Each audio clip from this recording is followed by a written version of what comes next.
afterwards he'll have, if there's some questions, we'll go ahead and ask them. It'll be followed up by Leonie Reeves, who's with Governor Kitzhaber's office, and then we have two people from DOJ coming over to talk about the public meetings portion. So we're kind of doing it in half an hour increments. So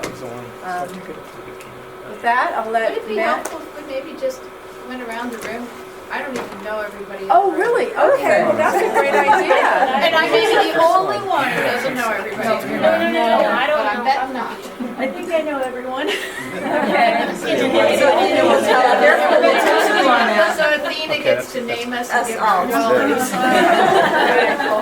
Okay, so, well, Seth, do you want to start? Since you're at the top of the alphabet. Hi, Seth Allen. Work for OEIB and the Early Learning Council. And I'm Sandy Braden, office manager. I'm Lisa Van Lannon, the staff of OEIB. Nancy D'Souza, Executive Director for the Board of Optometry. I'm the SWAT team for the Early Learning Council. Megan Irwin, the Early Learning Council, and the Early Learning Systems Design Manager. So you are new. I'm brand new. You have never seen me before. I don't know why it keeps going on. I'm Rhonda Nelson. I'm the budget analyst for ELC. And I'm the chair. I'm Lisa Sutter. I'm the Healthy Start Healthy Families Statewide Coordinator for the ELC. If you go to number 2, maybe? Can we just admit it? I mean, number 2. And candy provider. Sticking out there.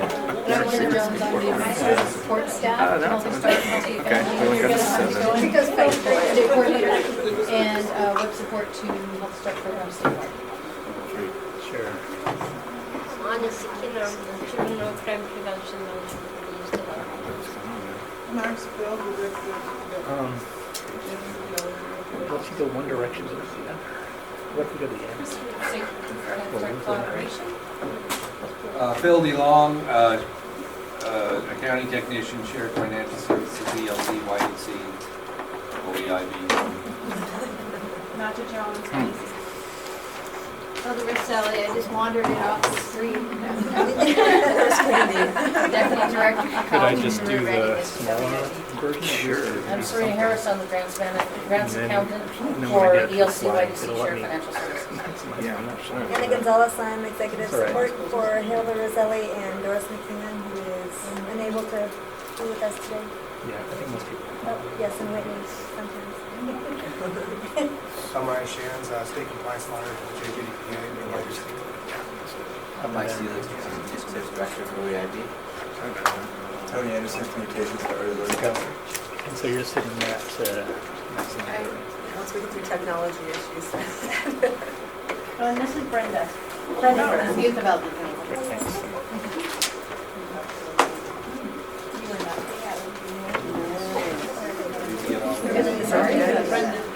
I think it's as good as it's going to get. Yeah.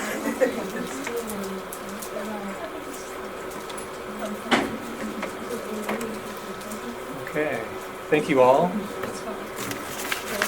I'm Matt Brown. I'm from Secretary of State Archives Division, and my supervisor asked me to come and talk to you today about Oregon's public records law for the purposes of records retention and disposition, meaning destruction.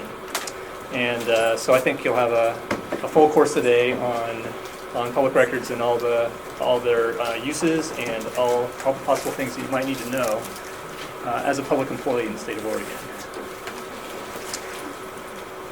Okay, really I only have 2 items on my agenda today. I'm going to talk to you about what is a public record in the state of Oregon. Luckily it's defined in statute. And the number 2 thing is retention schedules, which are your boards and your agencies' legal authorization to destroy any public records that you have. Okay, ORS 192. I'm sorry, it's going to be a little hard to maximize it for the first couple slides. We're having a couple of technical. Do you want to move your laptop that way maybe so that you can stand over there? I think this is probably as good as it's going to get. I'm worried I'm going to trip on the cord. So, Whitney, I can click for you. oh yeah, that would help a lot. Thanks. Great. So this slide is good. Oregon Revised Statute 192 contains the definition of public records for the purposes of retention, which is what I'm going to talk to you about. And it also contains a separate definition for the purposes of access or disclosure of public records, which is what someone else is going to talk about later. Go ahead, please. But first, I'm sorry, can you take it back once? I did want to at least read to you the meat of the statute's wording about what is a public record. Any writing containing information relating to conduct of public business. So that's about as basic a definition as you can get. And that's for the access part, so that's not my purview. But if you go to the next slide, I'll show you where the Public Records Law, ORS 192, does define public records for the purposes of retention. Okay, so it's changed recently. It's changed in the last year. It used to be kind of just a laundry list of a public record may include a book, a paper, an email, and that wasn't a very helpful definition because technologies are constantly changing, and as soon as we include a laundry list that includes what a public record is, then text messaging comes out, and then Facebook mail comes out, and then chat and IM come out. So we weren't going to be able to keep up with that. So instead, we've got a three-part test of our definition. Okay, part A, information that is prepared, owned, used, or retained by a state agency or political subdivision. So if you work for a public entity, and this is information that you either created or received or are otherwise responsible for, then you say yes to part A. So basically, if it's in any tangible form, and that includes social media like Twitter or Facebook, as well as files on your computer or papers in your file cabinet. Okay, so that's pretty easy to tell. Is it tangible information? Is part A. Part B, does it relate to an activity, transaction, or function of a state agency? So basically, was it created to help the agency perform its mission or to help you do your job? So if it is, hey honey, want to meet for lunch? That's obviously, the answer is no. That's not a public record, even if you send it from your work computer for the purposes of retention. Okay, and then part C, is that same information necessary to satisfy legal, administrative, fiscal, or historical policies, requirements, or needs? So basically, if you said yes to part B, you're also going to say yes to part C. B and C are kind of linked, but we wanted people to be aware of these are the four basic values of any type of record. Something might have legal value to protect the agency, it might have administrative value to protect you in the event of an audit. Administrative, that's fiscal or audit need. Administrative is just, I can't do my job without this information. That's administrative need. Can you advance the next slide? Thanks. Okay, what the laws include. They do include all information regardless of how they're kept, regardless of the physical media or storage media or the characteristics of that media. You know, paper, electronic, microfilm. If I grabbed a crayon and started scribbling on a Post-it note, if it was related to public business, it's still a public record. And also the other important thing that sometimes trips people up is none of those laws make any distinction between equipment that you bought and equipment that the agency bought, or between information kept at your home and information kept at the office. And different agencies have run afoul of this, figuring they could get around the public records law by working on something on their home computer. That doesn't help. That just means marshals might come to your house and seize your home computer. The laws are pretty clear about those kinds of things. And the determination of public record status, you probably already guessed, has nothing to do with what a record looks like in its physical form or where it's kept. The only criteria is what is the content of that information. And if that content relates to public business or was created by you as a public employee in furtherance of doing your job, it's probably a public record. You got it. Okay. And this just kind of amplifies that previous slide. Public records can be kept in basically any format. Equipment the agency bought, equipment that you bought, a laptop or smartphone, doesn't matter who bought it. All of those are record-keeping devices capable of creating and keeping public records. All different types of storage media, we've already mentioned, electronic media, email, spreadsheets, also paper, other types of microfilm media. And things in the cloud. Electronic information sent to Facebook or something in a blog or a wiki or text message. If it can be created and retained, then there needs to be a way to manage it. And your agency should arrive at policies and procedures for making that systematic and routine. Go ahead. And this slide kind of just, this is more important to explaining the difference between the old public record law definition and the new. In the traditional computing model, an agency buys its own equipment, everyone works on that equipment, and then they save it there. It's saved on a server in your building. We're moving away from that. We're moving towards the cloud. And in this age, computing is seen as a service rather than a product, software as a service, and the shared software resources and the software information needed for that are provided to computers like electricity is through a utility. In this case, it's provided over a network, in this case the internet. And you might store things in the cloud, and depending on the terms of service that you signed away when you sent that information there, you may not be the owner of that information. Okay, this is just, I talked about how we don't like to have a laundry list of records, but this is a laundry list of records that might give you an idea what we're talking about when we say public records. Kind of up till now been abstract concept, but if you create any of these types of records on this board right now, and you probably do, then those are examples of public records. They meet all three parts of that definition of public record in the statute. You probably have board meeting minutes, or if you don't, you soon will. So board meeting minutes being a public meeting, you'll be hearing more about that today, I'm sure. And in our retention schedules, governing bodies or other public meeting minutes are pretty uniformly across the boards have permanent retention periods. There are some exceptions, like if you tape a public meeting, that tape is not a permanent retention. That's just kind of an interim kind of form where it's going to be transcribed, and the written transcription or summarization of that is going to be public record. So here are just some examples. Administrative types of records, legal types of records. IT records are up here. It's mostly HR. And then any type of email message that fits the definition of a public record. We always want to make sure people are aware. Email is just another flavor of public record.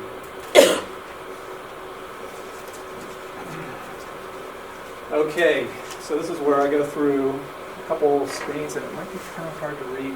Let's see if I can make this work. It sort of works. Okay, so public records examples. Hopefully you can see this in the back. This is a letter from Secretary of State Kate Brown to a judge, and she's offering a letter of support for a grant application. And this is a public record. She created this due to her public duties, and it contains tangible information recorded in electronic form. In this sense, it's a Microsoft Word document. So we'll go through these pretty quick here. This is a spreadsheet. This is also a public record. It has to do with the compilation of the agency's budget. This is a customer survey results that were compiled. Also a public record. That's okay. And then this one is a contract with a third-party vendor between my agency and another vendor. All of these meet all the definitions of public records in that test that we talked about. You're going to see more of this because I brought handouts to get in of this particular slide. This is something that records management came up with to help people identify what is a public record. So it's kind of a flow chart. If you prefer your information to be organized that way, this should help you decide if a record in question is public record. Okay, now we're going to move into a couple examples of non-public records because those are also enumerated in ORS 192. This is spam. Okay, any unsolicited communication, even if it has it's got my boss's name in the to list, but it's spam. She didn't ask for it.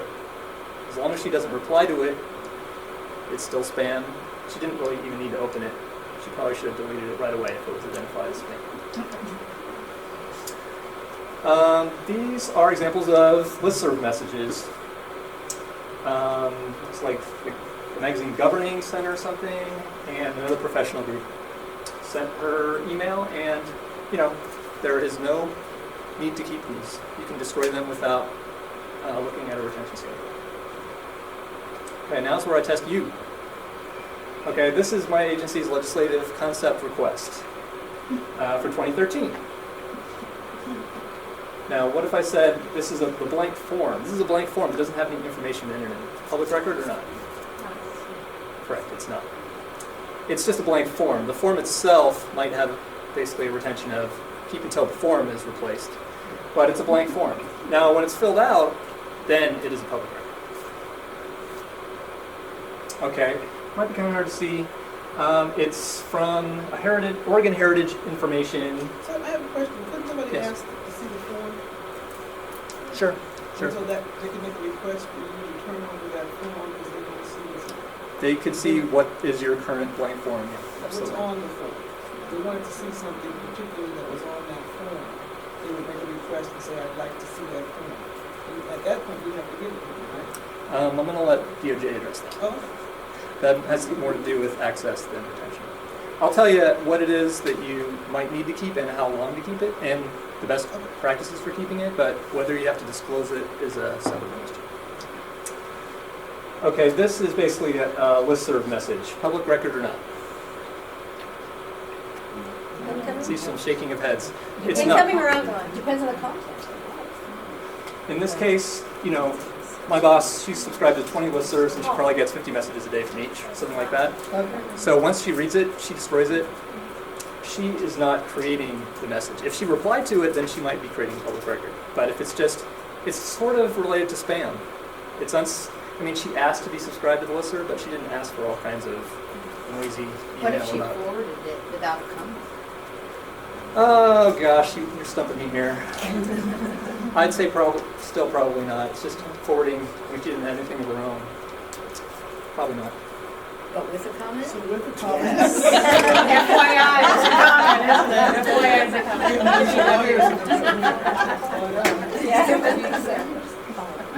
Okay.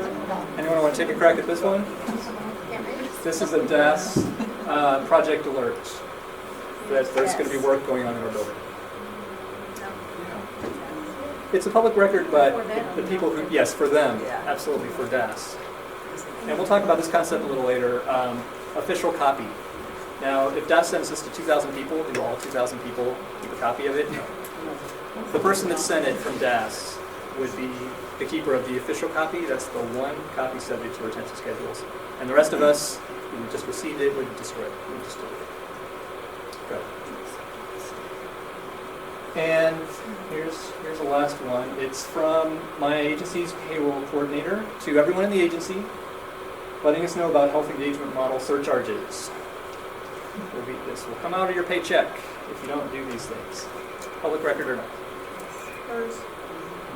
For the payroll department, it is, yes. One copy in one location has to be kept for retention purposes. But when I read this and acted on it, or didn't act on it, I destroyed it. Okay. Now, shifting gears a little bit, it's going to be really hard to read this slide, but I think it's important to tell you a little bit about, when we talk about public records, they kind of have a life cycle a lot like human beings.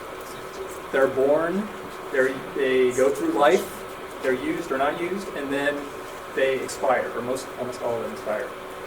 Some of them are immortal, they'll never be destroyed.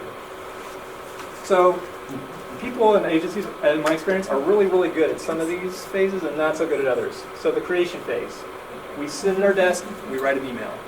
Or we draw a map, we edit some meeting minutes, something like that. We create records. We're good at that, right? And then we distribute them. We might send the email or send around for comments, and then basically it's used for a short period of time. It's active, although it's active life cycle. We're really good at creating records and sending them around. What we're not so good at is maintaining them. Say, I haven't looked at that email in a month. I am not thinking about it anymore, but I still have a paper copy of it sitting on my desk, or it's in my inbox. And that's where the importance of filing it and keeping it for the length of its retention period becomes crucial. And then following that, a record is active, then it becomes inactive, and then eventually it will meet its disposition, it's just a fancy word for, in 99% of the cases, destruction. The final stage of that record, end of its life cycle. And 99% of our records will eventually be destroyed. Not many of them rise to the level that they need to be kept forever. So destruction, or in the case of electronic records, deletion, is going to be the last phase. The retention schedules tell you when they're eligible for destruction or deletion. And then that exception, the 1% that are permanent, and that includes most public body meeting minutes, those will have permanent retention. Those are the only types of records that are eligible for transfer to state archives, climate-controlled, humidity-controlled records vaults. So that's basically what a record goes through. Record retention. These are listed in records retention schedules, and for your board here today, records retention means the minimum and the maximum length of time a public record needs to be kept to satisfy its requirements. And retention is applied to all public records, so if it falls outside that definition, don't worry about it. Just get rid of it. But if it is listed on a retention schedule or it meets that test, the 3-part test, then you want to keep it. And you don't want to keep it just according to how long you feel it's necessary. You want to keep it according to the retention schedule's rules. Those are recorded in Oregon Administrative Rule 166. The records retention schedule, signed off by Secretary of State, is the agency's legal authorization to destroy public records. Retention periods range from 1 day all the way up to permanent. And again, retention is defined by content, not by its characteristics or how it's kept or where it's kept. Sometimes people ask, oh, well, how do I know I have to create a record? And as far as I know, there are very few cases where you are forced to create a record. Again, that exception is at a public meeting minute, you have to keep minutes of public body meetings. But most of the time, the choice of what the agency needs to keep to be able to do its job and meet its legal obligations, it's up to the agency. I mean, if a work process goes on and no records are ever created, then the state archives will not say you need to start keeping records. It's completely based on what results from your natural business processes right now. Okay, so uses and benefits of retention schedules. ORS also requires agencies to have a comprehensive records management program. Another element of that is to have a records officer, someone who serves as a liaison with state archives and who's responsible for internal training. Retention schedules also help your board identify who has the official copy of agency information.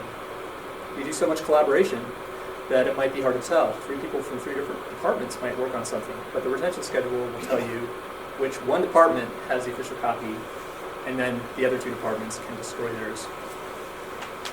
The retention schedule helps identify records that are ready for destruction, simplifies that, and then assists with the destruction process so that the records that are left are more accessible and easier to find.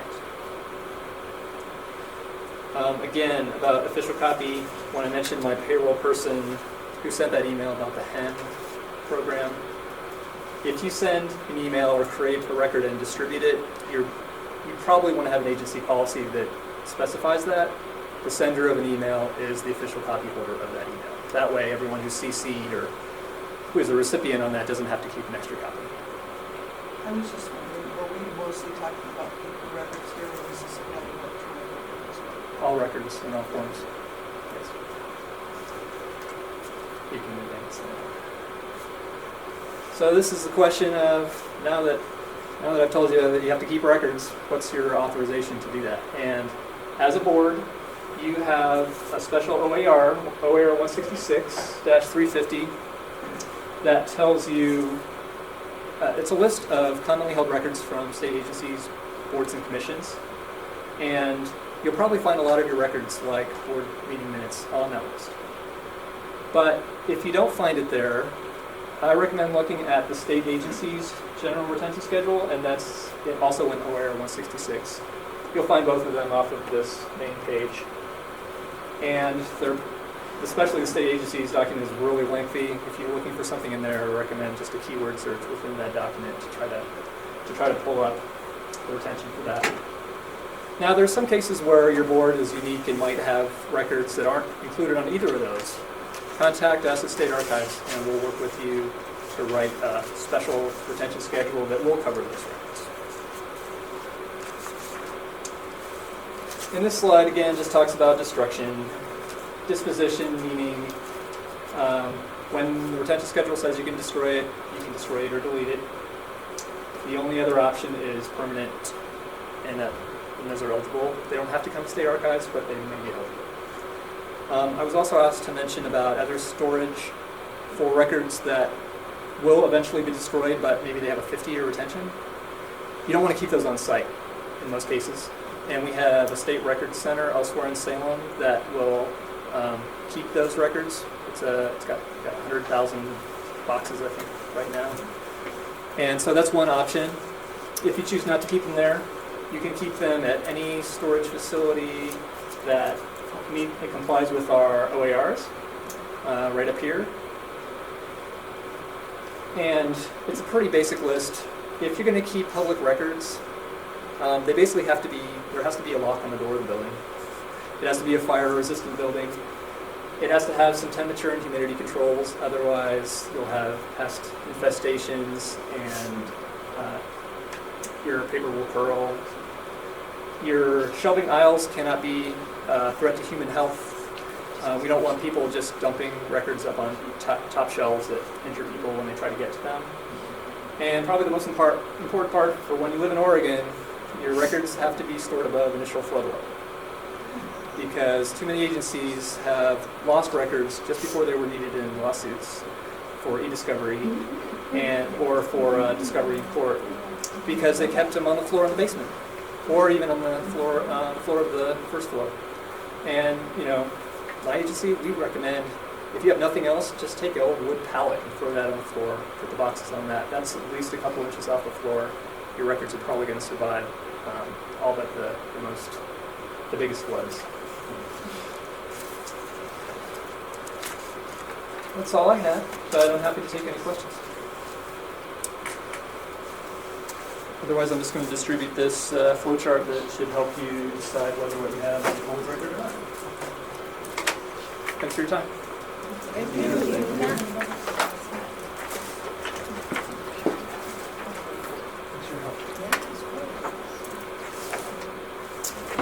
Okay, next up is Leonie Reeves.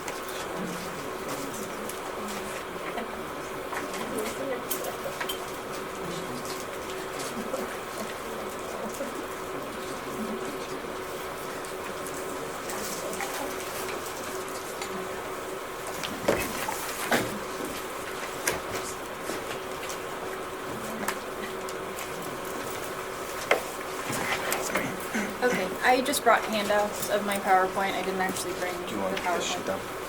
Yeah, I can. But I can email a copy out if it's helpful, and also there's some text that was very small when I printed it, so I'm happy to email it around.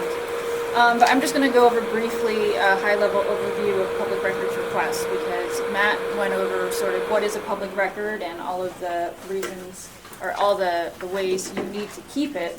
And so I'm here to talk about sort of why you're keeping it in the first place. And that is because as a government, we are an open government. There's a presumption that what we do is transparent and open to the public, and therefore all the records that we make of conducting state business have to be open and accessible to the public.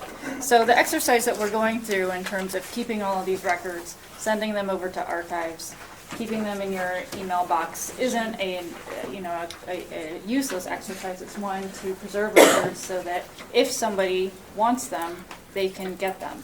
And that's always the case, and we dealt with this in litigation a lot, it's always the case that you kind of assume nobody's looking, but then once somebody asks, you all of a sudden realize that you may not have kept the records very well. So it's always good to get ahead of it and sort of understand what records you're keeping, what records you're creating and keeping, so that we can be prepared if for if there's a request that comes down the line. So I'm going to just go through just quickly sort of what the public rights are, and then we can talk a little bit about some questions at the end.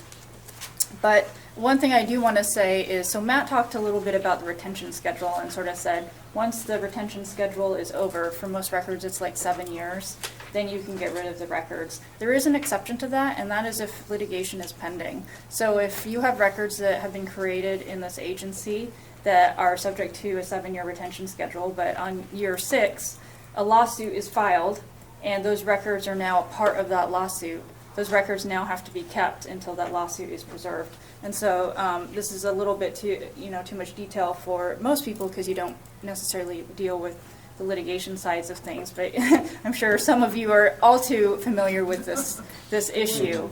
And so anytime there's active litigation involving an agency, there's sort of a heightened sensitivity around records and what you need to keep. So that's just sort of a flag for you. So if you ever are involved in litigation and your records are at issue, you want to be very clear about whether or not these are records that need to be kept while the litigation is pending, because there's a liability that can attach both personally and for the state if those records aren't kept.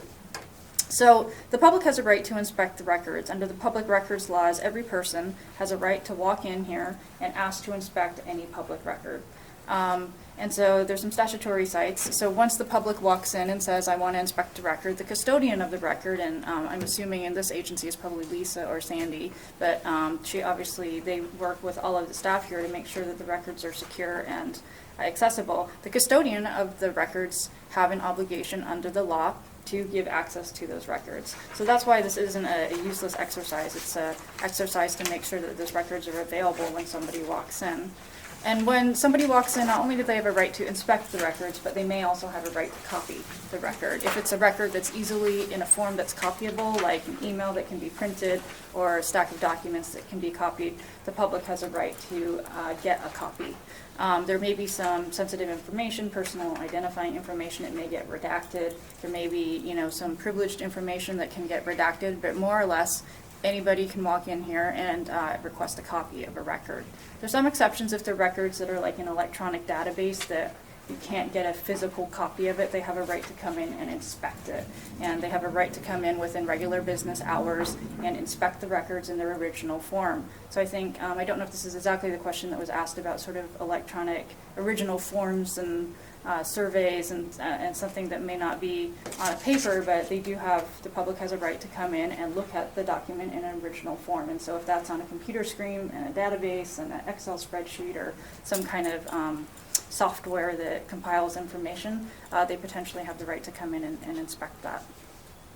In terms of when you get a request for a record, there's no set timeline for response. What the statute says is the public body receiving the request shall respond as soon as practicable and without unreasonable delay. So there's no set, you need to respond within 7 days, you need to respond within 21 days. But when courts get challenges around these things, they sort of look at, was the information accessible? And if it wasn't accessible, should it have been accessible? So if the agency hasn't kept the records in a way that make the records accessible, that could be on the agency, and they're not going to be able to use that as an excuse for delay in responding. And so, obviously it's sort of a common sense. Is it reasonable time to turn around a public records request? A lot of the times we get really broad requests, like give me every document in your agency that mentions the governor, or just something ridiculously broad, right? And so a lot of the times we try very hard to work with the person requesting the records to narrow down what they're asking for, and the public records laws allow you to do that. They allow you to go back to the requester and say, look, what are you really after? How can we narrow this down? Because we do have a right to charge the person for not only the time it takes to find the records, but copies, if they're going to be requesting physical copies. So it's really in the requester's best interest to narrow down what they're looking for. But a lot of the time, some people just want to make these requests because they can. But you do have the right to try to figure out how to narrowly tailor a request. But you also have to balance that out with, you have to respond as practicable as possible and without unreasonable delay. So what gets turned over? We talked a lot about everything you do is a public record. And the presumption is that a public record is accessible and disclosable to the public. There are a number of exemptions in the law. I'm sure you're all generally familiar with all of the public records exemptions. And there are two basic categories of exemptions. There's a category called conditionally exempt records. And conditionally exempt means there's a presumption of disclosure unless the public interest in disclosure outweighs the interest in keeping the records private. So the court or whoever's looking at the records will do a balancing test about whether the public interest is weighed more in favor of disclosure or in withholding the records. And so a lot of the times these are records that relate to safety and security. So in most cases, there may be a security risk associated with the record, but in this particular instance, the public interest is actually served by disclosing it. And so a court's going to look at sort of the balance of whether or not to disclose. The second category is exempt records, and these are records that just say these are records that are exempt, even though they are a public record. These are all public records. It's just a matter of whether or not you need to disclose them. But there are categories of exempt records, like records of social security numbers, of personal residence addresses, student records. A lot of the times are absolutely exempt from disclosure. So there's two different categories of records found in the public records law, and I set out the sites. And I also just listed just some of the common ones that we use in our office, or that we see in our office at the governor's office. So the conditionally exempt records, I talked about the records pertaining to security and safety. We get a lot of record requests for, staffing and guards at the governor's mansion. Obviously, we're not going to disclose that unless for some reason the public interest outweighed the interest in disclosure. Pertaining to ongoing or future litigation, so if there is active litigation about a particular agency or a particular program, some of the records may be records that you can withhold while the litigation is pending because the interest in keeping them private is greater than the interest in disclosing them, but again, that's going to be a case-by-case basis. And then pertaining to personnel investigations, for the most part, employee personnel records and investigations of records are going to be exempt unless, in this particular instance, there's an interest that outweighs the interest in disclosure outweighs the interest in withholding them. Some of the common categories of exempt records. Internal advisory communications is one that we see a lot. These are not necessarily privileged like attorney-client privileged communications, but they're considered sort of high-level policy advisory communications that are helping a public official make a certain decision. So a lot of these would be emails to and from Dr. Crew, or to and from the governor, to and from Rob Saxton, that are sort of advising them on how a particular policy will be made, a particular process, and these are advisory communications before a final decision has been made. So if you're weighing a particular policy and you're having a robust discussion back and forth within the agency about why the policy should go a certain direction, these may be internal advisory communications that can be withheld. Personal and private information, there's not like a specific list, but it's sort of stuff that is kind of private and would be embarrassing if it were disclosed. Information submitted in confidence, so we see this a lot where people are giving us, for example, recommendations on judges. They don't have to talk to us. They don't need to give us information. We're requesting it, and they're submitting it to us with an expectation of confidence. So those kind of reference records, those would be records that we would consider submitted in confidence. And then records that are otherwise protected by law. So attorney-client privileged communications are otherwise protected as private and confidential, and so those records would remain exempt. So the process, so I said any person could come off the street and request a record. The agency will have to respond. The agency could respond in a couple different ways. They could say, we don't have any records. They could say, we have records, but we're not going to give them to you because we don't think we have to. Or they could give some records, but say there are a bunch of other records that we're not going to give you. So the person may or may not be satisfied with the agency decision, and if they're not satisfied, they have a number of avenues of review. For records that are denied by this office, by the OEIB, that review would be reviewed at the first level by the Attorney General's office. So person walks off the street, says, you know, we have records, but we're not going to give them to you, they can petition the Attorney General's office, and the Attorney General's office will go through the public records law. They'll come back to the agency and say, agency, why didn't you turn over the records? And the agency would have to basically make a case for why they didn't turn over the records, and then the Attorney General will issue an order that says whether or not the records should have been disclosed. So if the agency issues an order that says the records should have been disclosed, the agency has 7 days either to comply with the order, or they could appeal. Or if the Attorney General issues an order that says agency didn't have to disclose the records, you acted properly, then the person who wants the records can file a petition in the circuit court. And records of this agency would almost always be appealed to the Marion County Circuit Court. So they could actually go to court and file a petition for court review and litigate whether or not the agency properly disclosed records, withheld records, and they could even litigate whether or not the agency was disclosing records in a timely manner. So if a records request has been pending for a long time, the person isn't satisfied with the response, they could, that is one potential avenue that they could actually use as an appeal process. So why should we care, other than we're good government and we want to be transparent and it's the law? So there's very serious both civil and criminal ramifications for not complying with the public records laws.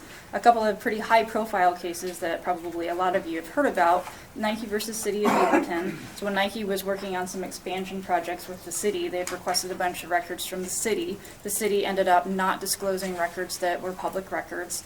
And a Washington County Circuit Court ruled that the Beaverton city officials deliberately withheld public records from Nike.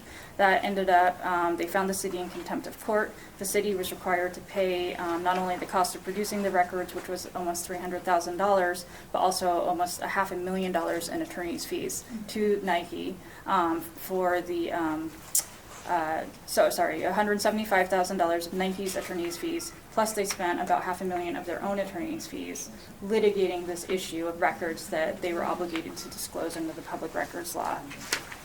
Hitting a little closer to home, Mark Long versus John Krueger, the Marion County Circuit Court ruled that the Department of Justice failed to disclose. There's actually two different times that this went sort of forward as a challenge. The first one was Mark Long had requested records, and he was claiming that they weren't being disclosed in a timely manner. And the court found, yes, DOJ, you were not disclosing these records in a timely manner. They went on to litigate it further, and then Mark Long alleged DOJ actually destroyed some of the records that should have been disclosed. And the court said, yes, DOJ actually destroyed records that otherwise should have been disclosed.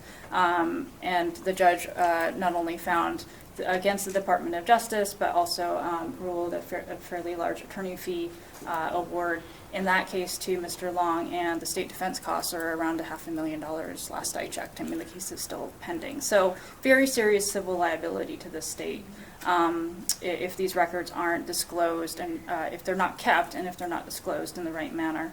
And there's also criminal liability. So it is actually a crime under the Oregon Criminal Code to tamper with public records. And so this is altering public records, destroying public records is actually a crime. So, and that's a personal liability, not necessarily a state liability, but for a person who destroys these records, they could actually be charged with the crime. So that's why we should all care, right? So, other than we want to be good government and be transparent. So what do I do if I get a public records request? So these can come in a number of different ways. It could be a constituent that walks in off the street wanting records. It could be, you know, you're interacting with a school or a district and they want records, or just a constituent.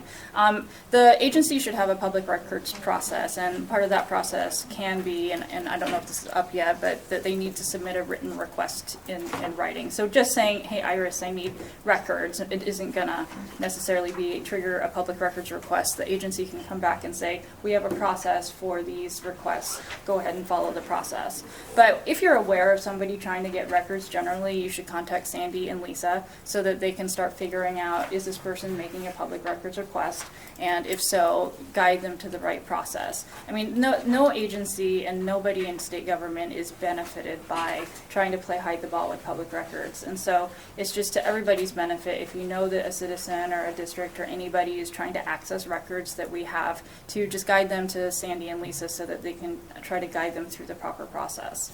But once a records request is pending, we all have sort of personal responsibility as state employees to help find records. So if you know that you have records that are responsive to a request, to work with Sandy and Lisa to figure out what those are, and also to help identify other custodians of records. So it may not be you, but you may know, these 5 people touched a particular issue. And the way we do it in the governor's office is, a lot of the times I will just send out an agency-wide request that says, we have a public records request for all records related to Nike. If you touch the Nike issue, come see me. And then I'll work with each custodian in particular and directly to make sure that we get all of the public records.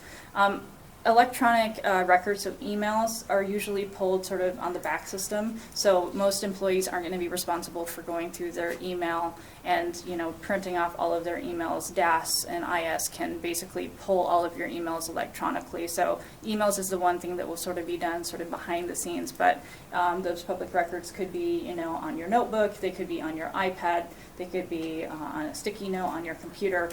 So it's just incumbent on all of you to help work with your custodian to identify where records are. Yeah. Leonie, we have a lot of board and commission members who are private sector citizens who are also public officials doing this on their own computer equipment. And one of the things I found in my career is they get confused about, no, that's mine. If they're going from board member to board member with an email, that's still a public record and still part of this. And so we need to be counseling our public officials who aren't on the payroll Absolutely. About these rules too. Yeah, absolutely. That's They can't very destroy it important. either. They can't destroy it either. And there's some interesting cases out of Eugene as well. If you have a board or commission and a majority of the members are actually emailing, it could be considered a public meeting.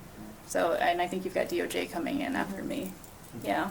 I know our situation is kind of different, but most of our public records requests are from illegal and fraudulent diploma mill providers that are essentially breaking the law, and they're trying to find out what we know about them and where we got the information.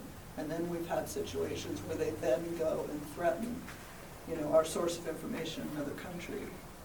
So we always run into this issue of what is, can reasonably, it's not like we need to be transparent. These are people who are breaking the law, and in some cases are quite dangerous people, and we've been threatened, and some of our sources have been threatened in other countries, and it's quite tricky. So we kind of have a hard line there sometimes to ride and Yeah. The public records laws unfortunately don't make any distinction about who's requesting the records, right? So, it could be a prisoner who's requesting records, and potentially we have to try to comply. It sounds like for you, one of the issues you would and probably are working through is what records do you have that you have to disclose, and there could be different reasons for why you don't disclose them, and one of those is sort of safety and security, or one of them is it's information that was submitted in confidence from another source. So you should be working with DOJ to figure out, when you get those requests, what categories of records you need to disclose. But it's often, not very clear. Yeah. The guidance, so, The guidance from DOJ is not very clear, or in just... the past, it's kind of like, well, give them, kind of what you can, and we don't really know if we have a leg to stand on to say, I'm sorry, but this is a personal security issue. And we had a case about a year ago where I was actually threatened by someone in the Middle East, and then the head of a credit-based organization in England also received threats, based on kind of religious bias. And this is a well-known opponent that has sort of come after us several times, so it's a different situation. Yeah, it's unfortunate. That's not relevant to everybody, Well, it is, it is a byproduct of working for government, right? Unfortunately, because we work for government and because we do operate in a system that operates on a presumption of transparency, and it's just one of those risks. So thank you all for your public service. Sandy? As part of our process, do we, and I don't know if we have these or not, maybe somebody else knows, but I know that we always had where it stated the hourly rate that we charge, through copies, all that kind of stuff. I'm assuming that there's something that would apply to, and for your instance, that we go through and it's going to take us 10 hours to do this, it's going to cost you $5 million, $500 or whatever it is, get the money in advance and go. So that might cut down some of that too. So do we have a standard already on that? We don't. So that's We do, though. I mean, we use the OEIB governor's. policies, there is. There is in the something. OEIB I'm not policies. sure of the exact amount. And ODA has traditionally done that. Okay. We use- Okay. It's sometimes hard to find people to do the research because it's. Interesting little twist, private institutions are exempt from public record requests in many cases. So when they have to voluntarily turn over information to us, or maybe not voluntarily turn over information to us, then that information, is that information still protected? In other words, a lot of institutions in the state have been approached by a group that's asking for specific record information. All the privates can say no. But there may be instances in which they're sharing pieces of their information with a state agency. That information then is open access then? It will depend. Because So it came into yeah, the there's a state couple. agency? So there are a couple different ways that information could remain protected. One is I sort of talked about the information submitted in confidence. So there's an exemption that says if somebody gives the state information that they're not otherwise have to give, so this is like voluntary information, and they have requested the information remain confidential, and the state says back, we will protect this information, then that is an exemption that could apply. The caveat to that is an exemption that's subject to a balancing test. And so if somebody were to challenge that, a court could decide in this particular instance, even though they were guaranteed an expectation of confidentiality, the public interest outweighs disclosure. There are other provisions, and some are very specific to particular records, but there are other provisions within long lists of exemptions of information that is requested by a state agency from an outside entity, and if there was an expectation of privacy in statute. So, for example, records that are subpoenaed from a private business that are confidential trade secrets, just because they come into state possession, we can't disclose it because they were brought into our custody and control with these trade secrets. So I would have to look, or DOJ would have to look at the exact records that these institutions may be submitting to see if there's something like that would protect these records. But just because a private entity sends the state records doesn't automatically mean they become public records. There are lots of ways that those records could still be protected, but you need to look for sort of a specific statutory protection for them. And what about the records that might be retained by an entity that receives funding through a state agency, even though the entity itself is not a state agency? I think, if I understand your question correctly, I think it's a similar situation where, I mean, there's lots of provisions in the public records laws around like records submitted by housing authorities to housing that otherwise are confidential, and just because you submit them to housing doesn't, for public funding purposes, doesn't mean they become disclosable. So there's lots of exemptions like that. So you just kind of have to look at what the records are and see if there's an exemption that would protect them. Yeah. I know the Communications Council about 6 months ago was doing a survey of all state agencies, especially those that do a prodigious amount of copying for citizens, just to see what their internal policies are, to see if perhaps we could do a more consistent, equitable policy for, and I don't know the status of that, or I don't know anything about that. Yeah, sorry. Because I know they were trying to make that more consistent, because all different agencies have different policies regarding that. Yeah, no, sorry, I don't know that. Any other questions? I know, it's a riveting subject. It isn't, once you have to do it, it is. Unfortunately, I mean, or maybe fortunately, it's really important, and it's really a burden on government, but it's part of being associated with government. So. Okay, well, Sandy and Lisa all have my contact information, so if you have any questions, feel free to contact me. If you want to just send me your PowerPoint too, then I'll have it Sure. and I can distribute it as well. Okay, so Thank you. thank you very much, Leonie. And we'll see you in a couple weeks when you come back for another session. Yes, even better, ethics. Just so that you know, the people who came in late, I do have a sign-up sheet, so make sure you see me and sign up before we leave tonight. Our next people are from DOJ, Serena and Joanna, did I get it right? If you want to come up here, or if you want us to turn around. They got hard jobs.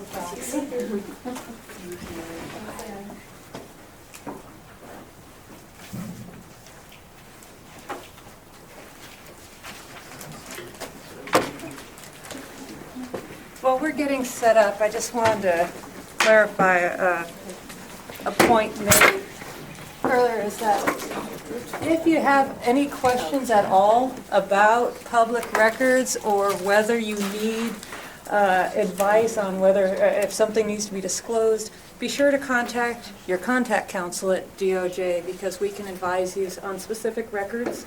And we can review the records with you. We can't give specific advice unless we see the records in question, because we need to be able to evaluate them on a case-by-case basis. But that's why we're here, and that's and we represent you and provide legal advice. I just want you to know that we are available, and that if folks haven't met me before, my name is Serena Hewitt, and I am the attorney in charge of the government service section, and I represent the education agencies. So you'd be talking to me. And I'll let Joanna do her own.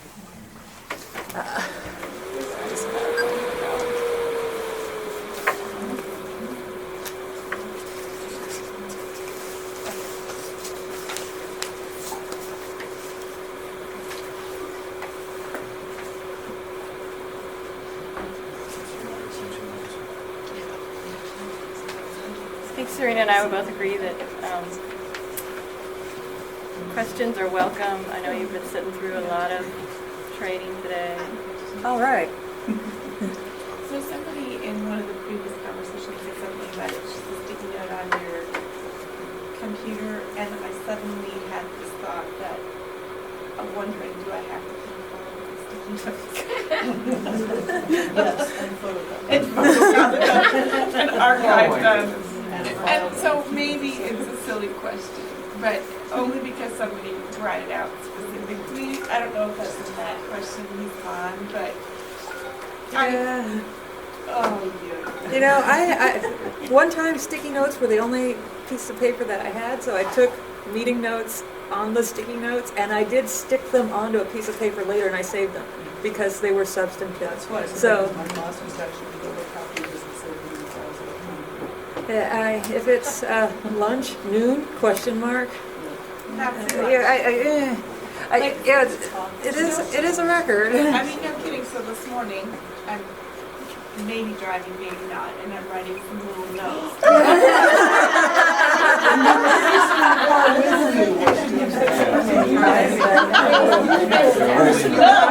So in the morning at home, I was writing notes about what I had to do today. Is that on a receipt, mind you? Oh. All right. No, never mind. I'll give you the attorney answer. We'd have to review it to see what kind of substantive content there was on the back of the receipt. Broad context, and I Yeah. You have to put your camera out. That's me now. But I'm neither confirmed nor It's seconded. So I know what you guys are talking about. Thank you, because now I understand why we didn't need this straight answers and answers. Well, you have to look at them actually. we actually have to look at it, and I've had agencies ask me if I could tell them, and no, I can give you the general parameters, but without seeing the document, I can't tell you for certain.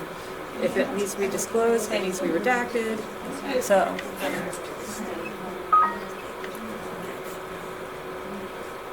Can you, what he was saying Is that for about their password? changing records, Yes. if you're redacting and you're doing it in good faith, but it's considered overzealous redacting, can you get good? Well, if you're intentionally, just, No, I mean. but I mean, but if you're, if it were to get, Someone's identity or some confidentiality. well, if you get advice on it, then you're acting under the advice of your counsel, for one. And then if it goes through the DOJ, because I don't know if she explained the appeal process, but say agency denies, it goes to DOJ. DOJ will review it, and if there's some concern that there was some overzealousness involved in the redaction process, and say, well, they'll be talking to you, and you can deal with it at that level.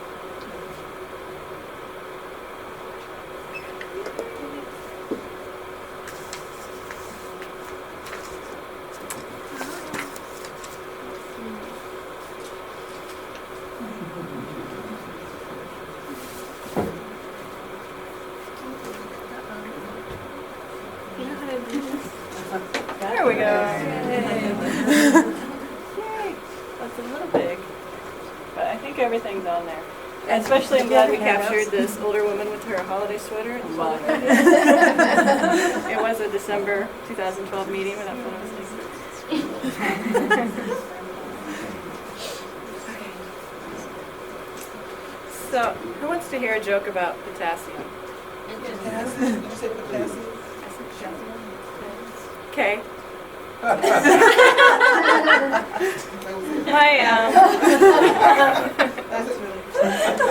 Oh, man. Person I bought coffee from this morning said that joke, and it took me like 10 minutes. And I'm laughing at the sugar, and she's like, but anyway. So, questions and jokes are welcome. It's the end of the day. We're gonna jump right in, and I'm gonna give you an overview of the public meetings law, what it's about, who it applies to, what it doesn't cover, and then Serena and I are going to cover 5 basic ground rules for conducting a meeting in compliance with the public meetings law.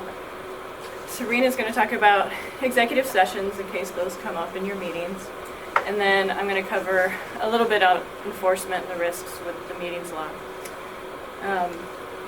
So to begin with, it's the Oregon Public Meetings Law.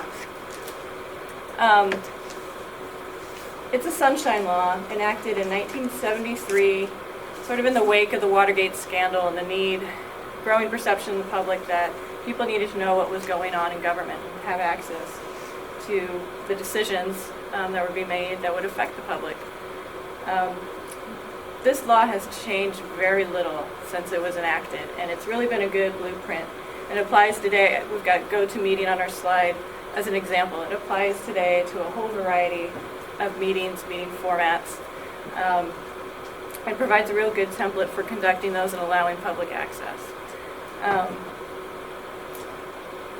There's more detail on this topic on DOJ's website. It's in the state A to Z directory, doj.state.or.us. Our whole public records and public meetings law manual is available online. You used to have to buy it. It's all there online now. Or if you need one, because the print version's still big. Yes, in fact, we printed one page from the back to hand out today, and I had to like blow it up. Yeah, but I think you can do that on your screen now. Who does the public meetings law apply to? Well, there's one. And the 2 people who left. We're having a public meeting right now. Can you send that to us? Some of these slides I put together as part of an online public meetings training that will be on our website forever, potentially in a few weeks.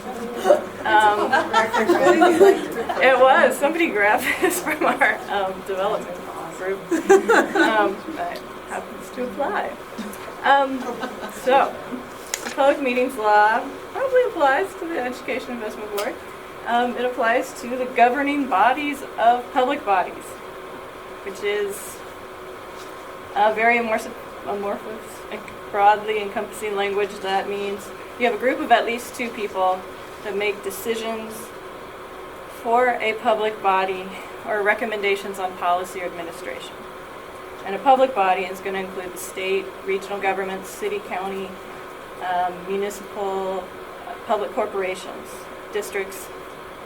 So if a group of at least 2 people can make decisions for a public entity like the state, then that group is a governing body of a public body, and they're subject to the public meeting law. So examples would be a 5-member city council, 7-member state board, 2-member subcommittee of a state board. So can I ask a question on the word? Sure.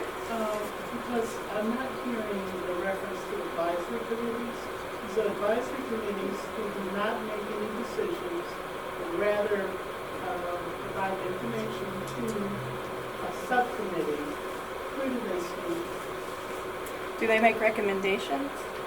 They make suggestions. They're not a group that votes on it. They don't make decisions. So they are just... They're a group of citizens or organizations.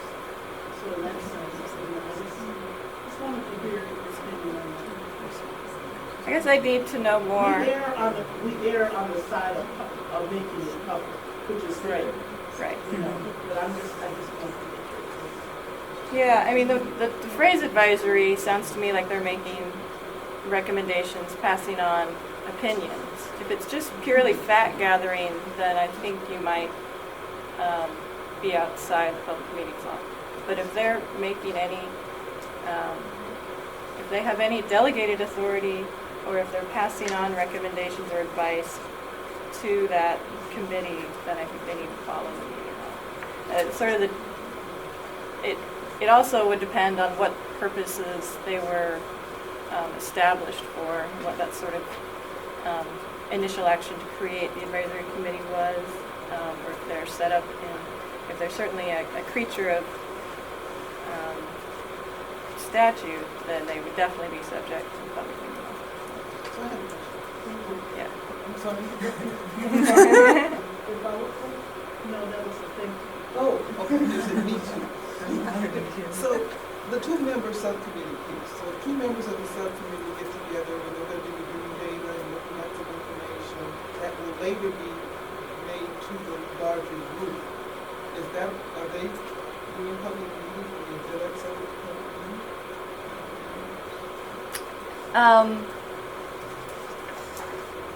meetings? If they're just gathering information to sort of funnel it together, but they're not processing it, then I confirm with your contact attorney, but I think that is likely outside the public meeting. But if you have a quorum, say it's only 3 people, 2 people in the quorum.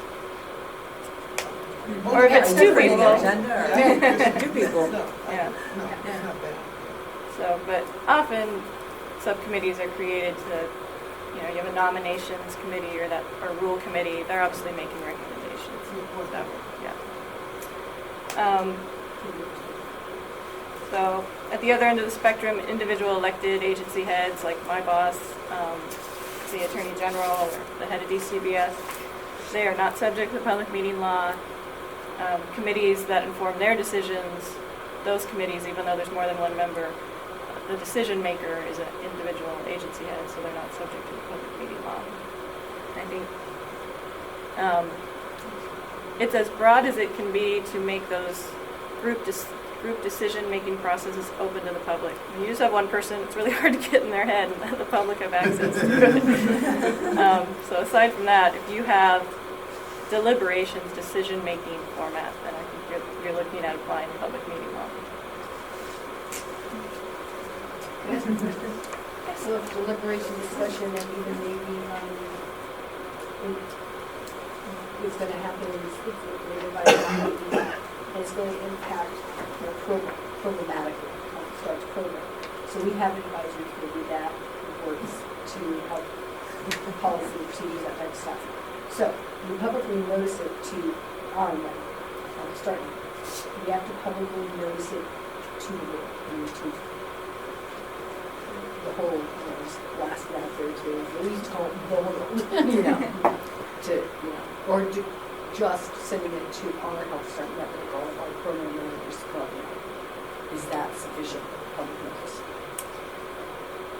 I think we'll talk in some detail about notices, and Serena will Yeah. get into that, but Okay. it should go out to the Because it just came up with just a couple days ago, like, do we need to be noticing everyone or just our network? So, doesn't have to be the world, doesn't have to be everyone, but reasonably interested persons. Right. So, and if you think that your list, it encompasses, you know, reasonably interested persons, then maybe it would be okay. But if there's a broader audience out there that may have some interest, you want to be sure that you're plugging into them. all of them Yeah. talk about money. Nobody really cares what we're talking about. Talk about politics, talk about money. then they're interested. You keep a mailing list, right? If people are interested in, and you know, ask people to put on the mailing list. That satisfies the requirement, right? And also posting it online. Posting it definitely helps if there are particular I want to call them like trade publications or, you know, targeted publications. If you can get the notices in there, that would be useful. If it's something that, say, school districts would be interested in, send it out that way. It depends on who your audience is and how broadly you need to go. So I can't say yes, if they've contacted you, that's sufficient. If they've contacted you to put them on a mailing list, but you still need to take some measures to make sure the notice is getting out to people who would be reasonably considered to be interested in it. Can you assume though that if they're interested, they're going to be looking at your website and you're going to be trying to find out what things are going on? Or do you come up with it? I don't think you have to go that far, but if there are groups that that even if they haven't contacted you specifically, you know that they take a general interest in whatever it is you're doing. I think it'd be advisable to include them in the notification. So, if you know that a particular organization is a governing body of a public body subject to the Public Meetings Law, their meetings need to meet the requirements of the law when you have a gathering of a quorum and they're either making decisions or deliberating towards decisions. Information gathering that's going to inform their decision is going to be covered. Working lunches are covered. Retreats are almost always covered because they're often not social. There's strategic planning involved. They're covered, you mean they're subject to? Subject to the meetings law. There's very few exceptions if you have a quorum gathered in the same place. There's two specific ones in the law for on-site inspections and attendance at association meetings. If all your board members are members of the same association and they happen to be in the same place because the association's meeting, then it's still not a meeting under the law. That's an exception. There's some specific ones for specific agencies, like the parole board's deliberations are exempt from the meetings law. But other than that, pretty much everything's in. The Education Investment Board has its own quorum statute. I think that's 7 members. There's a default statute for agencies that don't have it in their organic laws. So you would look first to the agency's laws where it's set out 13 board members, 7's a quorum. And ORS 173, 130 has the other, the default list of how many members are in quorum based on the number of your board members. So, assuming you have a public meeting that's subject to the meeting law, there's 5 ground rules to keep in mind. There's actually 6, but one I've decided is not important. Let's see if you can guess what it is. First is providing notice of the meeting. Second is providing access for the public. Third is make sure you have access for persons with disabilities. There's certain requirements along that ground rule. You need to either record the meeting or keep written minutes. And the 5th is official actions require a vote. Any guesses on the 6th ground rule in the law? Is no smoking. Kind of outdated at this point. Not anywhere near the building. I have a quick question. Yes. Next slide. So you can do minutes or audio recording. A lot of people do both, to be redundant. Belt and suspenders approach is perfectly fine. Well, I was just I curious, just, because I've heard both. So that's, well, I got confused because Matt was talking in his presentation about, he talked about the recording and he said then you put it into minutes, into written minutes. So I was kind of confused Right. whether or I not. think there's a disconnect between the. So if you record, you have to keep it forever if you're on a permanent retention Right. schedule. But if you translate it into minutes, then you can destroy the recording and the minutes take the place in the retention schedule. Right, but you don't have to make minutes from your recording and put them somewhere else. No, that's, Okay, so you can use the recording as a record. public meeting law doesn't require that. But when we get to that point, we'll talk about the things that have to be recorded. And I think you'll see that having a dual system will help. Because when you have written minutes, you don't have to make sure you have everyone do roll call. You may always do that, but you know, like you have to have everyone's name reflected, and sometimes you hit record and everyone is there in person, they know they're there, but you don't actually get that recording. So I think it helps to do both. So to provide access, means physical access as well as phone or other ways of communicating. If it's an in-person meeting, there needs to be in-person access. And we can talk about electronic meetings and getting access that way in a second. First ground rule is providing notice. We've got some copies of sample notices from our manual. Right. So, as Joanna said, she did a very fine job of blowing this thing up to make it readable. But it is in here in case you want a smaller version for whatever reason. As Joanna said, the first ground rule is to provide notice of the meeting. And it applies to any meeting of the governing body. So like we were talking before, committees, subcommittees, advisory groups, subcommittees, if they meet the requirements or the criteria for public meetings. If they do, you provide the notice.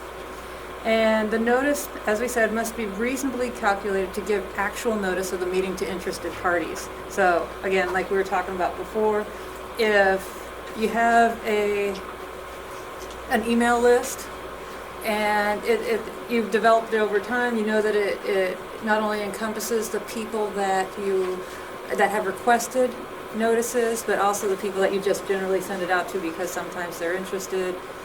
You've built the list over time. That may be reasonably calculated. And it's who are you providing the notice to, how are you providing it, email or print, or if it's publication notice, there are different ways of providing the notice. Again, it goes back to the term reasonably calculated. If you look at the notice, the sample notice, it's going to include the date, the time, the location, a list of principal subjects that the governing body anticipates that it will address at the meeting. And it has to declare what type of meeting it is. So if it's a regular meeting, if it's a special meeting, if it's an emergency meeting, all of that information needs to be stated in the notice. And then this meeting notice, this sample doesn't list topics except for one, but if you're going to have a list, you need to be able to provide enough description of what you're going to talk about so the public has some idea of what the conversation is going to be. So if it's filled with, say, acronyms, abbreviations, maybe if the two-word description of what's going to take place at the meeting, it may not be enough to give reasonable notice of what you're going to talk about. So if you're saying you're going to talk about public contracting, but really you're talking about a particular contracting issue, that may not be sufficient to people who would be interested. Now, you need to list out what's going to be at the meeting, but you can add something to the agenda items as a placeholder, so in case anything new comes up at the meeting, you can either include a placeholder for new business, so that way you have a kind of an open topic where you can discuss these matters, or you can add subjects by amendment to the agenda. So there are ways of getting at subjects that hadn't been previously noticed in the meeting, noticed in the notice, but just know how to do it right. Let's see. And if you'll notice on this sample, it doesn't have specific times for when these agenda items will be discussed at the meeting. Because if you have a specific time, you're locking yourself into when it's going to be discussed. Because the public may not, that's when, if a public member is showing up at, say, 3 o'clock, because that's when it says, but then all the conversation was shortened, so it happens at 2:30, that's not reasonable notice on that particular subject. So don't lock yourselves into exact times, because otherwise you have to follow them. And I understand why you would want to do that, particularly to help your chair move things along, but you can do that in an internal document, not in the public notice. So your chair can have a document here to say, okay, I want to keep to the schedule, but they're the ones who have that document. And you can say, times are approximate, that kind of thing, but just be careful about how much you're locking yourself into when you put specific information in the notice. And then a notice for an electronic meeting is going to look very similar to a notice for a regular meeting, but there may not be a physical location, and if people are calling in or logging in to attend the meeting virtually, the notice will need to provide information on how to do that. And also, if they either identify a location where the public will be able to access the meeting, if they can come somewhere and participate, or provide the information for calling in. And then I'll get into this a little bit more when we get to the specific sections, or Joanna will talk about it. But there's also information here on accessibility for persons with disabilities, and what is required to be in the notice for person to request accommodations, and that they have a 48-hour window that accommodation should be requested at least 48 hours in advance. And then as far as the executive sessions go, how to notice that an executive session will be held, both with the general description and with the citation to the specific statute upon which you're relying to go into executive session. And that means not only just the statute, but the section and subsection. So 2A, 2F, you have to get down into that level of detail, because each subpart is a different reason to go into executive session. So you need to be particular. And then the subparts get down into fund allocation, land use decisions, et cetera, et cetera. Yep. You've got a range of 10. And you need to be specific. If you're going into to discuss records exempt under public records law, you need to cite that specific statute. But if there's not an executive, committee, then if you're not going into executive session in that particular meeting, then you're not going to notice the executive session, because you're not going into it. But if you're going to rely on the executive session statute to exclude members of the public on a particular decision, you need to notice it, and you need to tell them why. So how much notice is required? For regular meetings, it's enough time to give that is reasonably calculated to give actual notice. So there's no, it's not like, okay, we've got to send this out 30 days or 60 days It's just whatever's reasonably calculated to give actual notice. Special meetings require at least 24 hours notice, and emergency meetings need to give a description, emergency meetings, they need an actual emergency to be documented in the minutes, and they need to give notice that is appropriate to the circumstances. So it's hard to say, given what the emergency is, how much notice is appropriate. So depending on what the purpose is of the emergency meeting, and if you're at all uncertain about whether you could hold an emergency meeting, or can you just go ahead and contact us and we can talk you through it. Any questions? How do you get on the Oregon Dungeons Crab Commission?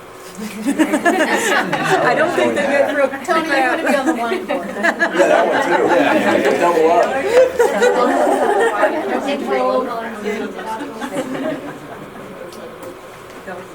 Okay, couldn't accept it. I wonder what they serve for lunch. So the second ground rule is providing access to the meeting.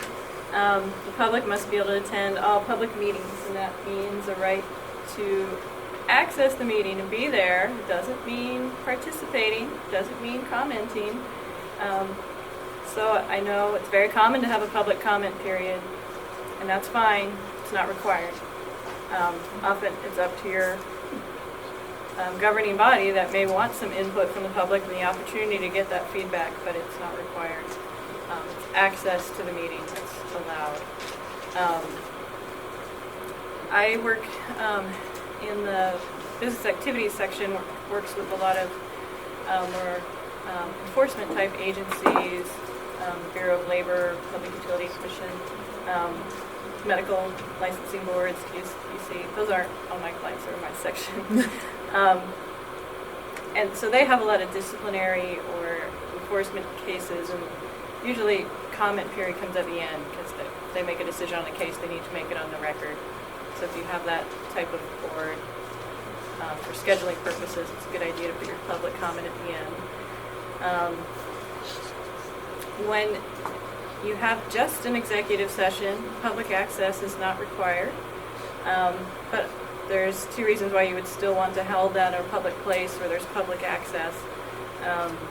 Members of the media can attend executive session, and a reporter isn't required to give prior notice that they're going to be there. They can just show up. If you're holding an executive session, but your board is calling in, so I'm sitting at my desk, I've got the phone, I've got the minutes and all that, can I require the reporter to be in the room with me, and I don't have to let them get into the conversation by phone because there's no way for me to ensure that they don't have other people listening in? You have the choice. Okay. And certainly for executive session, I would recommend that is the better option. To provide electronic access to a general session, you have the choice to provide call-in or polycom, video conferencing. But for executive session, I would advise that you say, this is the location where you can listen. You had a question? What is there a difference between a reporter and a blogger? Oh, that's a hot question. It is a hot question. They need to be media that regularly reports on the subject of your governing body. That they do, that they run. Isn't there some stuff? I mean, I that came up from my comments, but I mean, we just erred on the side of caution. I said, okay, yeah. It does come up. How official is it? Obviously, when this law was enacted in 1973, news media was a very specific profession. But I know a lot of reporters are. That's how they report the news. It's for tweeting the news. That's what? Yeah. If someone shows up that you've never heard of and claims that they have a blog, it certainly would be worth investigating that issue, and you might even want to reschedule your meeting. But wouldn't they still be subject to the executive session when it's going around, where they be present? like when the media is present, there's certain things that they can do in the session. So would that clause still be subject to that or not? When you go into executive session with the media present, if you advise that they are not to report on anything heard, then they're bound by that. And that was the blogger as well. Yes, the question is, Do they alter the motives? What do you do when they disclose anyway? You know? Yeah. Yeah. And- With yeah. the media, you have some sort of, you have a course in terms of professional ethics and standards. But with the blogger, it's Maybe. to some degree, at least call the editors. And I know our book talks about, in some degree, then you end up with questions concerning First Amendment issues, and so it's a real enforcement tangle at that point. How far can you go if they do disclose after being told not to in the executive session? yeah, I would say before you refuse entry, make sure that you are comfortable with who they are, and I would recommend just rescheduling your meeting to sort that out rather than going ahead and excluding them. Can you make them sign a release saying that they have agreed to that? You could ask. But if they don't sign, I'm not sure you can keep them out. That's Okay. I don't know the answer to that one. Yeah. That'd be kind of dicey. So maybe somebody could introduce it during next session. They did this session. Did it count? No, seriously, there should be a distinction. Oh, There should be some kind of information and professional standards. Otherwise, It is a hot issue, and because there are multiple interests involved, and without going into the weeds here, who are you going to include? Who are you going to exclude? The same thing that your question raises has been discussed in a number of locations, and it's I know that there were some concerns about that from different standpoints. So. It's not a clear question, or a clear answer. So in setting up your location or your access point, it should be at a place that doesn't discriminate, it should be accessible, and should be able to accommodate your expected number of attendees. If you're choosing to put your call-in number because you think you have enough, you have a good handle on who's going to want to call in to your meeting, and you put that in your notice, you could have overload your ports and not have enough access if you have excessive turnout. If you're using an electronic service like GoToMeeting or something for your access point, you can't charge anyone for that. It needs to be free public access. You have the right to ask who's in attendance. Yes. Just as you can have a sign-up sheet at your regular meeting in person. Is a long distance charge considered charging for access?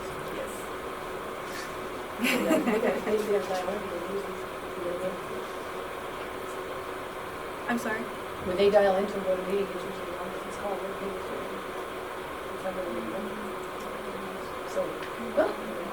So, It's minimal. Often if you have a cell phone, you're not going to get that charge. But so this provide public access. So you provide public access. You say it's going to be in this building at this time. There's plenty of room. And somebody down in the south of the state says, "Well, I'm not going to come all the way up there. I want you to provide electronic. I want it to be going. Are you bound to do that? If you've given them notice enough, and they can be like, "Oh, the body's up here." Are you bound to go to the meeting or do it electronically? You don't have to. You don't have to. no, you don't have to. Public meeting law hasn't gotten that far where you need to go to the people. You're allowed to let the people come to you, basically. If you're having a meeting, you need to give notice of where it is and allow access at that point. I just wanted to add one Sure. thing to that other one on access, because I've had this happen before. You're allowed to control the meetings. You can't control, you can't tell people what they can say, or you can limit time if you do open it up to public comment, but not what they can say. or if they start acting particularly unruly, like standing up and coming up to your board members and waving things at them, you have some authority to control the meeting. So, but it can't just be, oh, no, we're not letting you attend. But you'll kind of know when things are hot button issues and if it's going to elicit emotional responses. So just be mindful of that. And if you have any questions at all about how a meeting might proceed because you know what's coming, just talk to us about it. And our manual covers issues with people that show up with recording equipment, and we have a lot to cover, so I won't get into that. Oh, sorry. Let's deal with it. Oh, we're fine. Ground rule 3, providing access to persons with disabilities. So any physical location you use for a meeting must be accessible. The public meeting law specifically requires the governing body to make a good faith effort to provide an interpreter for a member of the public who's deaf or hard of hearing. That person must make a request within 48 hours in advance of the meeting. If you have a special meeting that only requires 24 hours of notice and you issue your notice for the meeting in less than 24 hours and you get a request for accommodation, you need to use your best efforts to make that happen. In addition, the Americans with Disabilities Act, federal law, requires that communications with persons with disabilities be as effective as communications with others. So, depending on who your attendees are, you may need to provide your materials in multiple formats. And if you're meeting electronically, you might want to consider about how that would affect persons with disabilities. Someone who reads lips is going to have a lot easier time if you video conference than if you have a telephone conference. Because of that, you may end up looking at TTY access or something in that instance when it would be a lot easier to have an in-person meeting or a video. So, unless there's questions, that's all I'm going to say on that topic. Ground rule 4 is record or keep minutes. They need to include all members present, any motions made, the result of any vote, and contain a true reflection of the meeting. Also, they must reference any document that's discussed in the minutes unless that document's exempt from disclosure. Minutes need to be available within a reasonable time after the meeting. And if you have an executive session, that set of minutes should be kept separate. So you'd have 2 recordings or 2 sets of minutes. Again, if you're doing an electronic meeting, keep in mind the limitations of that format, that you may not catch every voice on your recording. May not, when you vote, you need to record the votes of every individual. That brings us to the 5th ground rule, that official actions... Can you go back for 1 second? Sure. You just said indicate the vote of every member in every set of minutes. Unless you have more than 25 members of your governing body, the vote of each individual needs to be recorded. If you have taken attendance and the vote's unanimous, it gives you a pretty good idea what every member's vote was. But when you have a split vote, you'll need to figure it out. And if you're on the phone, you need to do a roll call vote if you have a split vote. Split vote. Non-unanimous. Okay, so anything less than 1 vote dissent, you have to indicate who voted against. You need to be able to figure out what everyone's vote was. Unless you have more than 25 members. Heaven help us if you have a board of more than 25 members.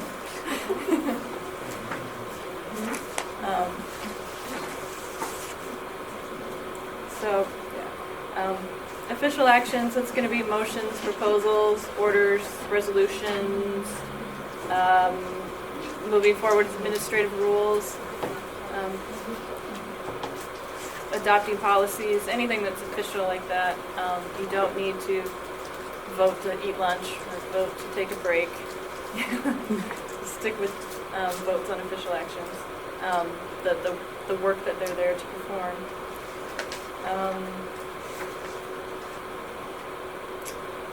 And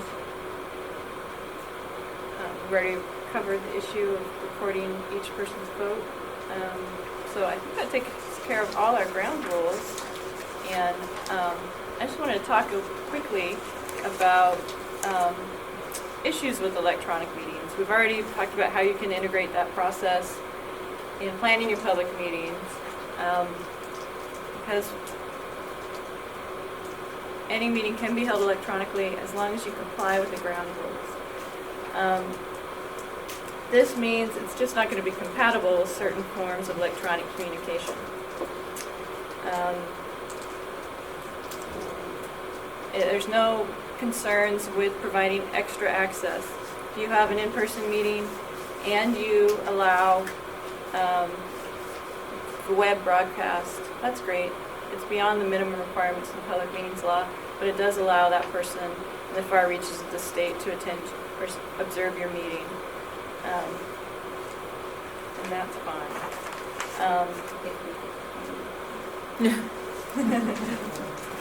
But you want to avoid certain media, because old-fashioned means of communication, letters, telegrams, you wouldn't have contemporaneous discussions. But with Facebook posts, Twitter, even email, you can have impromptu discussions by a quorum of your board if they really get into quick exchanges. Blast emails that go to all members of your board and everyone's hit reply all. That is a virtual public meeting, and it's not a meeting that you can provide notice in advance of, and you can't provide public access to it, and you can't record it because you could take minutes. That would convey the true nature of the discussion, but you just don't have access or prior notice. So you want to avoid those types of social media public type meetings. But if you do have to have those, as long as you have meeting minutes from it. No, because you don't have notice or access. It doesn't comply with all 5 So a ground group rules. cannot say, we're not going to be meeting again until such and such a time has passed. So they want to weigh in on something between now and next month's meeting, and they cannot do that. You cannot have a discussion using a quorum of an issue. But we could say there's a call-in number for a meeting, and we make that public notice. Yes, you can do a special meeting. I'll give you some tips. You can have communication one-on-one, because unless your governing body only has 2 members, one-on-one emails or phone calls are okay. And anyone on the board can communicate with staff. So, yeah, you can relay information that needs to be communicated to everybody through staff. If there's something that needs to be discussed, you should probably call a board meeting. But if it's, I don't think we need a board meeting to talk about this, please let the executive director know if you have a different opinion. Then you can get to the answer you need about how to proceed until your next meeting. Just don't hit reply all. Don't have group communications among the board members. If you have a problem with that, I think there's some technical tools that can limit, depending on the type of communication system you're using, that would keep the quorum off at the same time. If you really have a problem with it. Only 3 people at a time. But generally, just self-policing is a great way to go, and just be like, maybe we should schedule a board meeting or send it for the next one. It comes up a lot.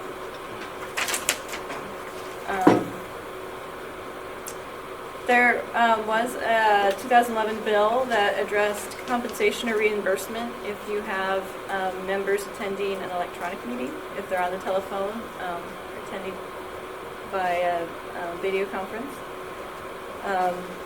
In no case can a member of a board who is also a member of the Legislative Assembly get reimbursed or compensated for that type of attendance.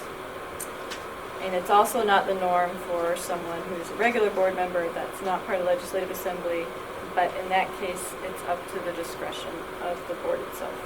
So it's not, it's up to you.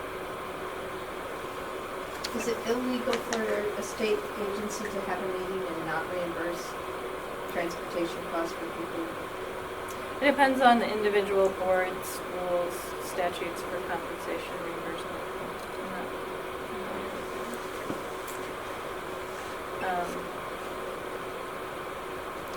Executive sessions?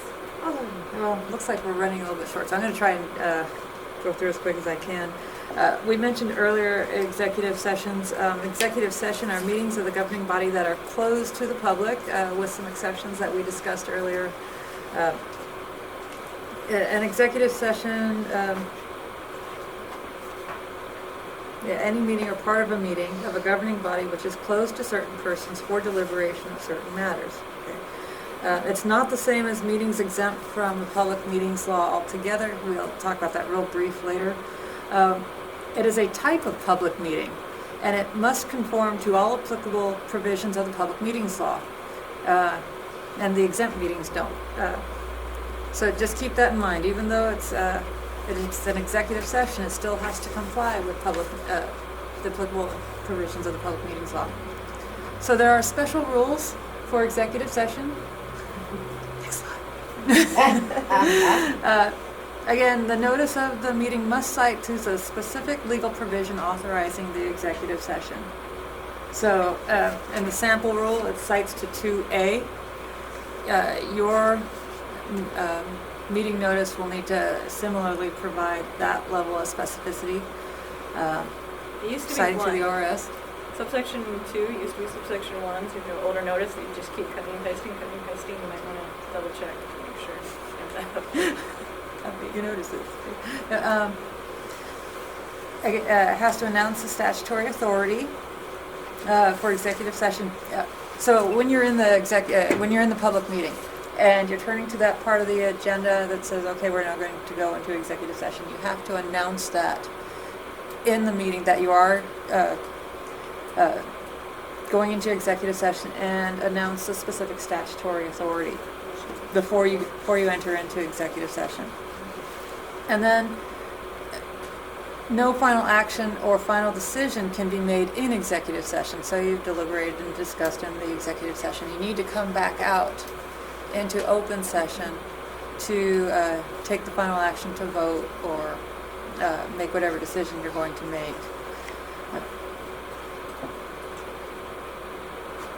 And then you can only, when you're in executive session, you can only discuss the subject that you announced in your notice.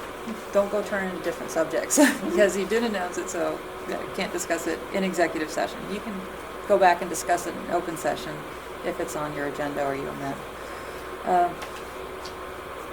Okay, and just so you know, the purpose of coming out of executive session to take the final action is so that the public knows the result of what happened. So that's the reason. Do you have to take the final action? Like if you're not ready to take an action, then you just make an announcement that the decision is being made. Yeah, but then you're letting the public know the result. Yeah, the decision to delay. As far as the news media goes, unlike the general public, the news media are allowed. There are a few narrow exceptions. Getting back to your question earlier, news gathering representatives, it may be a case-by-case basis on whether the blogger gets to come in or the Twitter writer person, the tweeter, I don't know what they call them, whether they can come in. Again, feel free to talk to us about that. The board can require media not to report on the contents of the executive session, but you have to announce that restriction to the media before you start, or otherwise the entire proceeding may be reported, which may frustrate the purpose of going into executive session. But again, is there really a sanction if they do report? that one's kind of a tricky question, so I'd say again, contact us and let us know what's going on. We can work you through it. The media has no right to copies of exempt documents being reviewed, and they have no right to record. So they can come, I've seen them taking notes, but that's business, but as far as the recording devices. So executive sessions when allowed. I'll try to cruise through these pretty quick. Personnel and labor relations matters. This slide is condensed from a couple different executive session statutory provisions. So just be mindful and look at the manual, look at the statute to see which one you're citing. So hiring of specific individuals, dismissal or discipline. Now, unless that person requests an open hearing. So you can, if you're intending to discuss dismissal or discipline, you can have it in executive session, but you have to give that person appropriate notice. So if they request open session, they can do so. And if that's going on, you're probably already in contact with your labor and employment attorney and they're the ones who would walk you through that particular process. To review and evaluate job performance of chief executive officers, other officers, employees, and staff, again, unless open session is requested. So if you have a provision on your notice that says you're going to discuss the performance evaluation of so-and-so, make sure that that person has had notice, so that way they can discuss or ask for open session. Labor negotiations, and again, less open session.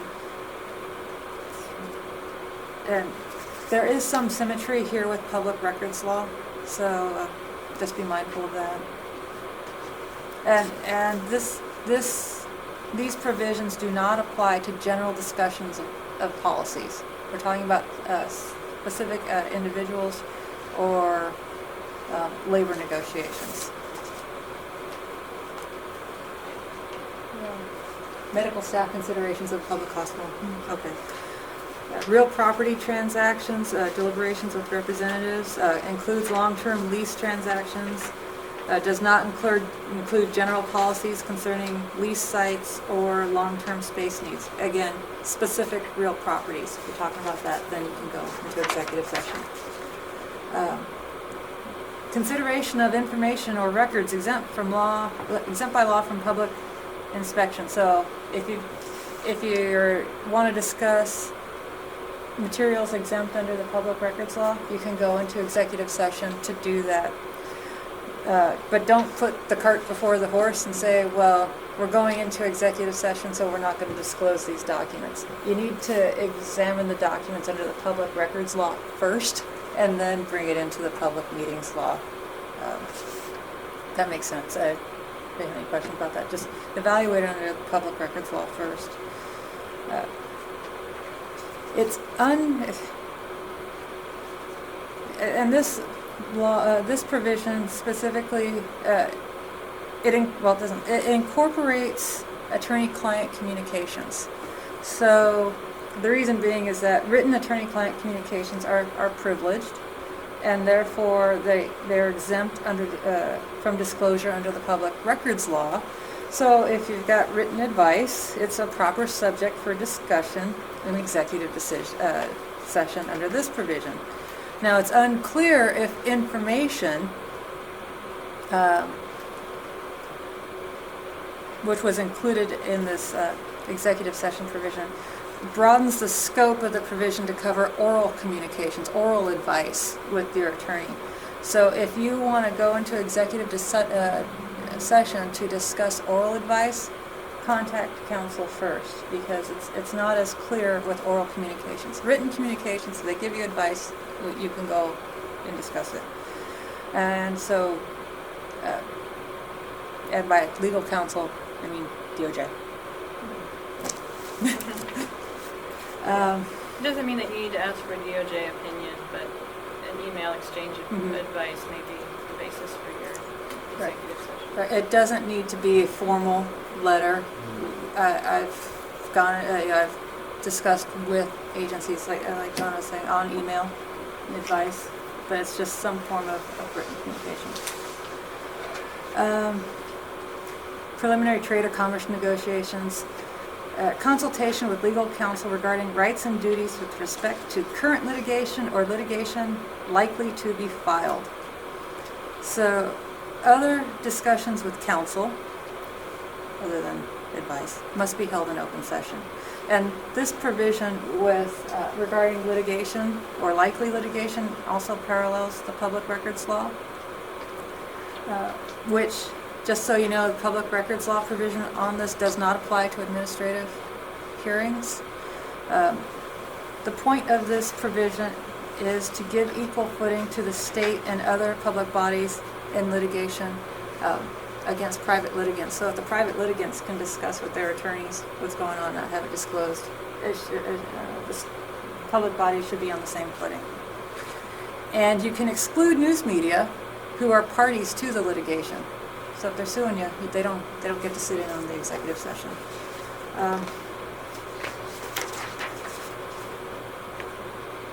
Okay, so these are specific licensing boards, so we can just skip through that.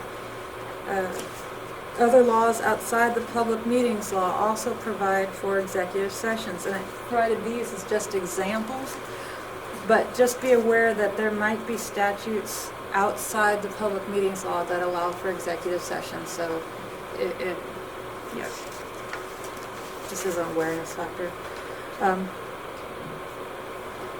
Exceptions to the public meetings law. This means that you're actually not in the public meetings law rather than executive session.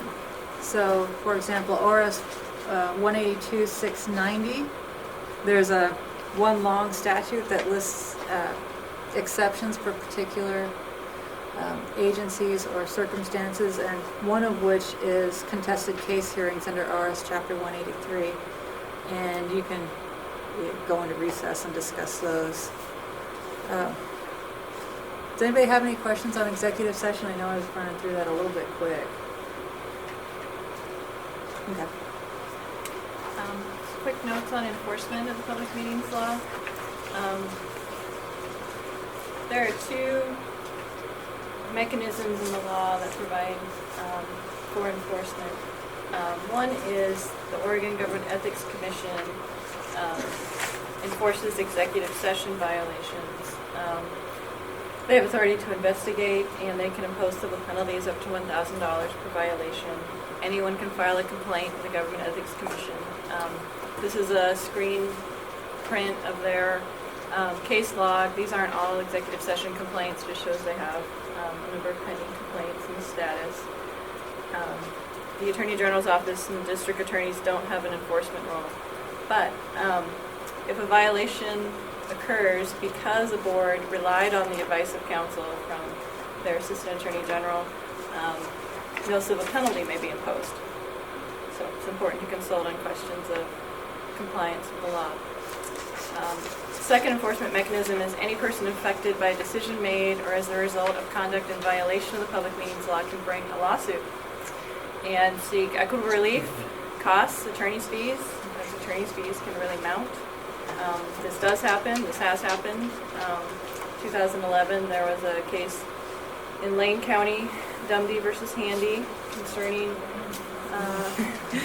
public meetings conducted by email in violation of public meetings law. And the court was issued a 44-page opinion finding much to be concerned about. So it does happen.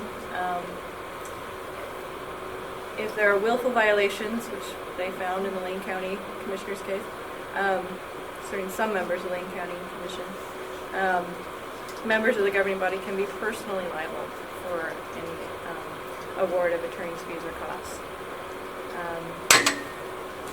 So we have some additional materials on our website. Take care. Remember the 5 ground rules for your public meetings law, and contact your AAG if you need legal advice. It's 5 o'clock. Thanks for your time. Thanks for your patience.